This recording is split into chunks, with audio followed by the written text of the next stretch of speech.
Hello മക്കൾസ്, welcome back to silent learning. It's me Sreebhama SB. അപ്പോൾ exam time ആണല്ലേ, മിടുക്കരാജ് പഠിച്ച് നല്ല രീതിയിൽ പ്രിപ്പയർ ചെയ്യേണ്ട ഒരു സമയമാണിപ്പോൾ. അപ്പോൾ നിങ്ങളെ ഹെൽപ്പ് ചെയ്യാൻ വേണ്ടിയിട്ടാണ് മിസ് വന്നത്. നമുക്ക് ഇമ്പോർട്ടൻ്റ് ആയിട്ടുള്ള കുറച്ച് ക്വസ്റ്റ്യൻസുകൾ നോക്കിയാലോ. സോ വളരെ വളരെ വളരെ ഇമ്പോർട്ടൻ്റ് ആയിട്ടുള്ള ഒരു വീഡിയോ ആണ്. എൻ്റെ മക്കൾ സ്കിപ്പ് ചെയ്യാതെ തന്നെ കാണാം കേട്ടോ.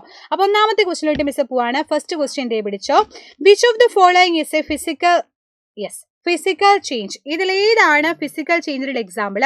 റസ്റ്റിംഗ് ഓഫ് അയൺ ആണോ, കമ്പഷൻ ഓഫ് മെഗ്നീഷ്യം റിബൺ ആണോ, ബേണിംഗ് ഓഫ് കാൻഡിൽ ആണോ, മെൽറ്റിംഗ് ഓഫ് വാക്സ് ആണോ ചോദിച്ചിട്ടുണ്ട്. ഫിസിക്കൽ ചേഞ്ച് എന്ന് പറയുമ്പോൾ തന്നെ അറിയാം, നമുക്ക് മൊത്തത്തിൽ പറയുമ്പോൾ ഫിസിക്കലി ഉള്ള മാറ്റങ്ങൾ, അല്ലെങ്കിൽ നമുക്ക് ലുക്ക് വൈസ് ഉള്ള മാറ്റങ്ങൾ, അതിൽ സൈസിലുള്ള മാറ്റങ്ങൾ, സ്റ്റേറ്റ്സിലുള്ള മാറ്റങ്ങളൊക്കെയാണ് നമുക്ക് പറയാം അല്ലേ. ഇതിൽ ഏതാ നമുക്ക് പറയാൻ പറ്റുക? മെൽറ്റിംഗ് ഓഫ് വാക്സ് ആണ് നമുക്ക് ഏത് പറയാൻ പറ്റുക? ഫിസിക്കൽ ചേഞ്ച് ആയിട്ട് നമുക്ക് പറയാൻ വേണ്ടിയിട്ട് പറ്റാം.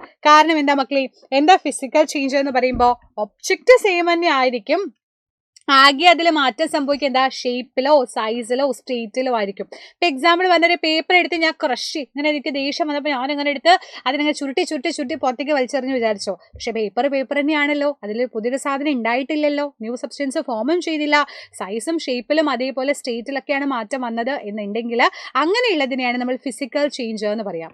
അതേ സമയത്ത് ഒരു പേപ്പർ എടുത്ത് ഞാൻ ബേൺ ചെയ്തു വിചാരിച്ചു, കത്തിച്ചു എന്ന് വിചാരിച്ചോ, അപ്പോൾ അവിടെ എന്ത് കിട്ടി? ചാരം കിട്ടി, ആഷ് കിട്ടി. അതൊരു പുതിയ സബ്സ്റ്റൻസ് അല്ലേ, ന്യൂ സബ്സ്റ്റൻസ് അല്ലേ. അങ്ങനെയാണെന്നുണ്ടെങ്കിൽ അത് ഒബ്ജക്റ്റ് സെയിം അല്ലെങ്കിൽ അതിനെയാണ് നമ്മൾ കെമിക്കൽ ചേഞ്ച് എന്ന് പറയാം. അപ്പോൾ രണ്ട് തരത്തിലുള്ള ചേഞ്ച് ഉണ്ട്. അതിൽ നമ്മളിപ്പോൾ മെയിനായിട്ട് പഠിക്കുന്നത് ഫിസിക്കൽ ചേഞ്ച് ആണ്. നോക്കൂ, a change in the appearance, no new substance form. പുതിയ സബ്സ്റ്റൻസ് ഒന്നും അവിടെ ഫോം ചെയ്തിട്ടില്ല. Such changes in which only physical property like shape, size, states of substance മാത്രമാണ് ചേഞ്ചുകൾ വന്നതെങ്കിൽ അതിനെയാണ് ഫിസിക്കൽ ചേഞ്ച് എന്ന് പറയുന്നത്.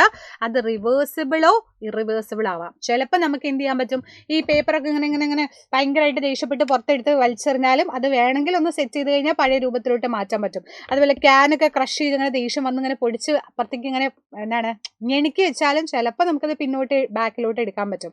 അപ്പം അങ്ങനെ ഇറിവേഴ്സിബിൾ ആവാം, റിവേഴ്സിബിൾ ആവാം, തിരിച്ചെടുക്കും ചെയ്യാം. റിവേഴ്സിബിൾ എന്ന് പറഞ്ഞാൽ എന്താ മക്കളെ, ഈ പഴയ രൂപത്തിലോട്ട് ആക്കാൻ പറ്റും. ചിലത് നമുക്ക് പഴയ രൂപത്തിലോട്ട് ആക്കാൻ പറ്റിയെന്നും വരില്ല. അപ്പം അങ്ങനെയുള്ളതിനെയാണ് നമ്മൾ ഫിസിക്കൽ ചേഞ്ച് എന്ന് പറയുന്നത്. ഒരുപാട് എക്സാമ്പിൾ ഉണ്ട് നമ്മുടെ ചുറ്റും പറയുകയാണെങ്കിൽ. ക്രഷിംഗ് ക്യാൻ ക്രഷ് ചെയ്യുന്നത് അല്ലേ, അത് പറഞ്ഞു. മെൽറ്റിംഗ് ഓഫ് ഐസ് പുറത്തിട്ട് വെച്ചാൽ ഉരുകുന്നത്, അതുപോലെ വാട്ടർ ചൂടാകുന്നത്, ആൻഡ് സാൻഡും വാട്ടറും കൂടെ മിക്സ് ചെയ്ത് കഴിഞ്ഞാൽ ഗ്ലാസ് എടുത്ത് പൊട്ടിച്ചാൽ ദേഷ്യം വന്ന് നമ്മൾ എന്ത് ചെയ്യും, ഒറ്റ എടുത്തിട്ട് ഒരു പൊട്ടിക്കുന്ന ഗ്ലാസ് ഒറ്റ പൊട്ടിക്കല പൊട്ടിച്ചു വിചാരിച്ചോ, അതെന്താണ്? ഫിസിക്കലി ഉള്ള ചേഞ്ച് ആണെന്ന് പറയാൻ പറ്റും. ആൻഡ് അതുപോലെ തന്നെ ഒരുപാട് ചോപ്പിംഗ് വുഡും ഒക്കെ നമുക്ക് എക്സാമ്പിൾ ആയിട്ട് പറയാൻ വേണ്ടി പറ്റും. ഓക്കെ, അപ്പോൾ melting ice, boiling water, breaking glass, folding paper, chopping wood, breaking എഗ്ഗിനെ പൊട്ടിക്കുന്നത്, എഗ്ഗിനെ ബുൾസൈ ആക്കുന്നത് നമ്മൾ കൂട്ടില്ല, അത് വേണമെങ്കിൽ നമുക്ക് പറയാൻ പറ്റും ഫിസിക്കലിലെ ചേഞ്ച് ആണെന്ന് പറയാൻ പറ്റും അല്ലേ. അങ്ങനെയാണെങ്കിൽ അടുത്ത ക്വസ്റ്റ്യൻ പിടിച്ചോ. In which type of change a new substance is form? അത് physical, chemical, both of these, none of these ചോദിച്ചാൽ നമുക്ക് സിമ്പിൾ ആയിട്ട് പറയാൻ പറ്റും അത് കെമിക്കൽ ചേഞ്ച് ആണ് എന്ന് പറയാൻ പറ്റും അല്ലേ. എന്താണ് അപ്പൊ കെമിക്കൽ ചേഞ്ച്? പാല് തൈരാവാം, മിൽക്ക് കേടാവും. നിങ്ങൾ ശ്രദ്ധിച്ചിട്ടില്ലേ? മിൽക്ക് എന്ന് പറയുന്ന സാധനം എങ്ങനെയാണ് മക്കളെ കേടായത്? എന്നിട്ട് അതിനെ തിരിച്ച് നമുക്ക് വീണ്ടും മിൽക്കാക്കി മാറ്റാൻ പറ്റുമോ? ജന്മം ചെയ്താൽ നടക്കില്ല. കാര്യം എന്താ? അത് മാറിക്കഴിഞ്ഞു. ഇനി അതിനെ പഴയ സ്റ്റേജിലോട്ട് മാറ്റുക എന്നുള്ളത് ഇമ്പോസിബിൾ ആയിട്ടുള്ള കാര്യമാണ് അല്ലേ. അതേപോലെ നമ്മൾ എന്ത് ചെയ്യുക, വെജിറ്റബിൾസ് ഒക്കെ കട്ട് ചെയ്ത് സെറ്റാക്കി കഴിഞ്ഞതിന് ശേഷം, കട്ട് ചെയ്യുന്നത് ഫിസിക്കൽ ചേഞ്ച് ആണ്, പക്ഷെ അതിനെ ഞാൻ ബോയിൽ ചെയ്തിട്ട് എന്താ പറയുക, നല്ല ഉപ്പേരിയാക്കി അല്ലെങ്കിൽ എന്താ പറയുക കറി ഉണ്ടാക്കി എന്ന് വിചാരിച്ചോ, പിന്നെ ആ സാധനത്തിനെ പഴയതിലോട്ട് മാറ്റാൻ പറ്റുമോ പറഞ്ഞാൽ നടക്കില്ല അല്ലേ. അപ്പം നമ്മൾ കുക്ക് ചെയ്യുന്ന സാധനങ്ങളൊക്കെ എന്താണ് നമുക്ക് പറയാൻ പറ്റും? കെമിക്കലി വരുന്ന ചേഞ്ച് ആണ്. വെൻ കെമിക്കൽ ചേഞ്ച് ഒക്കെ the chemical property of substance changes, new substance are form. അപ്പം കെമിക്കലി ആണ് മാറ്റങ്ങൾ സംഭവിക്കുന്നത്, അതുപോലെ തന്നെ പുതിയൊരു സബ്സ്റ്റൻസ് അവിടെ ഫോം ചെയ്യുന്നുണ്ട്. അപ്പം ഞാൻ പറഞ്ഞു, ഇപ്പം റസ്റ്റിംഗ് ആണെന്ന് വിചാരിച്ചോ, തുരുമ്പെടുക്കാന്ന് വിചാരിച്ചോ, തുരുമ്പ് പറഞ്ഞ സാധനം റസ്റ്റ് എന്ന് പറഞ്ഞ പുതിയതായിട്ട് വന്നൊരു സാധനമാണ് അല്ലേ.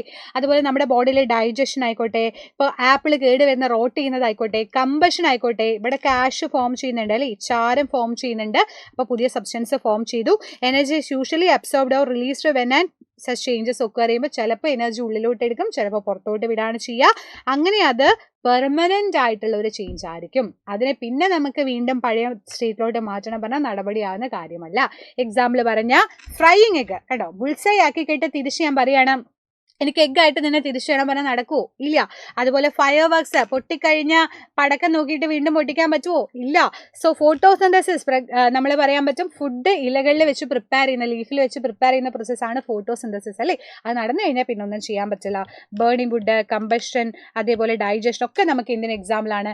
കെമിക്കൽ ചേഞ്ചിന് എക്സാമ്പിളാണ്. എങ്കിൽ അടുത്ത ക്വസ്റ്റ്യൻ പിടിച്ചാലോ.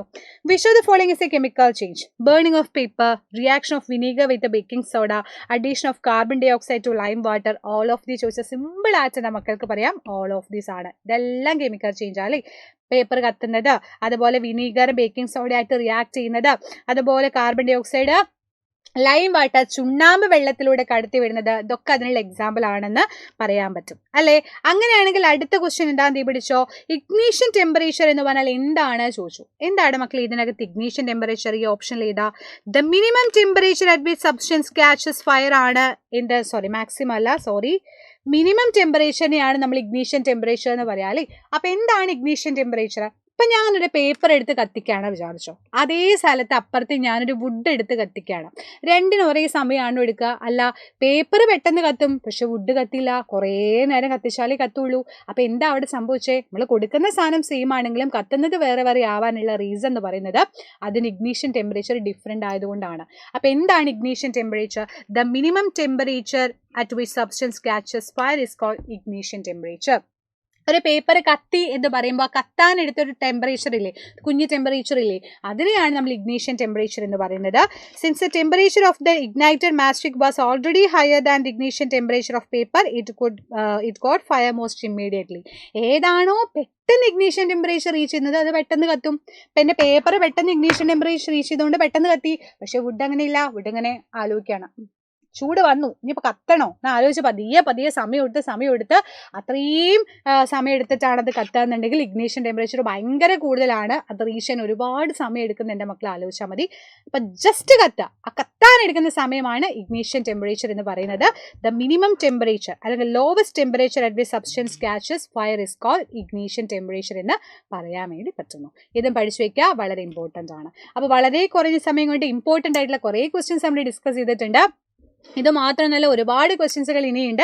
അത് പോകുന്ന ലൈവുകളിലും അതുപോലെ തന്നെ കോണ്ടന്റ് വീഡിയോസിലൊക്കെ നമ്മൾ ഡിസ്കസ് ചെയ്യും. സോ മറക്കാതെ തന്നെ ചാനലൊക്കെ സബ്സ്ക്രൈബ് ചെയ്താൽ മിടുക്കരാഴ്ച നമ്മുടെ ക്ലാസ്സുകളൊക്കെ കാണുക. സോ അടിപൊളിയായിട്ട് എക്സാമിന് പഠിക്കുക. Thank you so much. By.